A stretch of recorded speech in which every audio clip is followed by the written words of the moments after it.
All right, let's get right into it. I've got a question for you, and I want you to really think about it. What if the biggest thing that's holding you back? Isn't your talent, or getting the timing just right, or even the situation you're in? But instead, it's just a thought you've been repeating so often that it feels like the absolute truth. Yeah, that right there, that's the invisible wall we're talking about.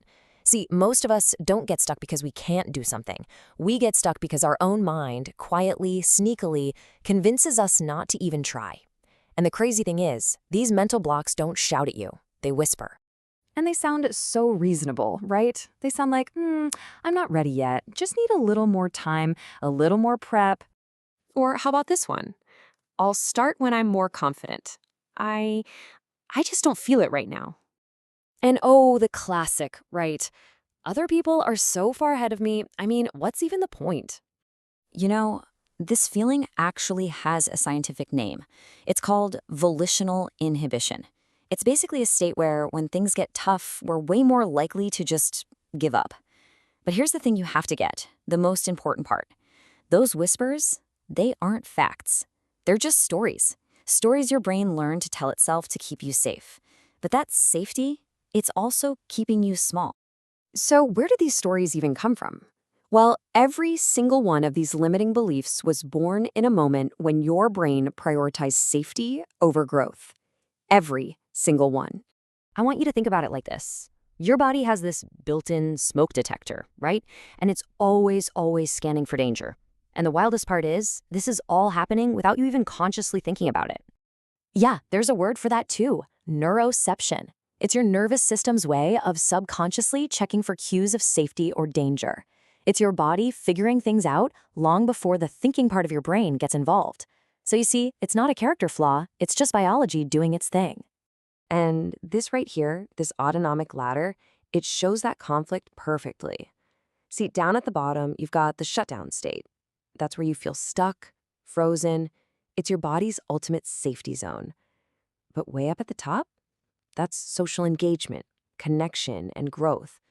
That mental block, it's the feeling of being stuck at the bottom of the ladder because your nervous system has learned that climbing up feels dangerous. So, how do we start climbing that ladder? Well, that brings us to the way out of this whole mess, and it's all about understanding the action-confidence loop. Okay, so some really cool research breaks people down into two groups. First, you have state-oriented people. These are the folks who wait to feel confident before they do anything. And, you guessed it, they're much more likely to get stuck. But then you have the action-oriented people. They do things even when they're scared. They act despite the doubt, and that makes them way more successful at hitting their goals. But here is the absolute mind-blowing part. The research found that while the action-oriented people felt way more confident, there was basically no difference in their actual skills or performance. The gap wasn't in their ability, it was in their belief about their ability. Think about that for a second. So, what does this all mean? It means we've got the whole thing completely backward. Confidence doesn't come first. Action does. You don't wait for the feeling. You take the action, even with all the doubt, and that's what creates the confidence. It's a total game changer. And with every tiny, imperfect step you take, you build something called self-efficacy. It's a term from the psychologist Albert Bandura, and it's basically just your belief in your own ability to get things done. Every time you act when you're scared, you're literally teaching your nervous system a new rule. Hey, I can do hard things. And that belief, that is the engine that just melts mental blocks away. All right, so let's bring this back to you. Let's make it personal. Because, look, awareness is a first crack in that invisible wall. You can't rewrite a story if you don't even know you're telling it. So I want you to really take a second and think about these next questions. First up, which belief has been quietly running your decisions? What's that one little whisper that's been in the background, kind of steering the ship? And next, what's something you're avoiding? Not because it's actually impossible, but just because it feels uncomfortable. There is a world of difference between those two things. And finally, this one is huge. If you knew for an absolute fact that that belief wasn't true, what's one thing you would try? Not tomorrow, not next week, today. And hey, if you want to go a little deeper, here are some amazing tools. You can ask yourself, when did I first start believing this? What was going on in my life at that time? And probably the most important question, what would I rather believe instead? Okay, so this all leads to the final step. And it's really important to get this. This isn't about beating yourself up or fighting with your brain. It's just about making a new choice. You can actually look at all that old programming, all those safety rules, and say, thank you.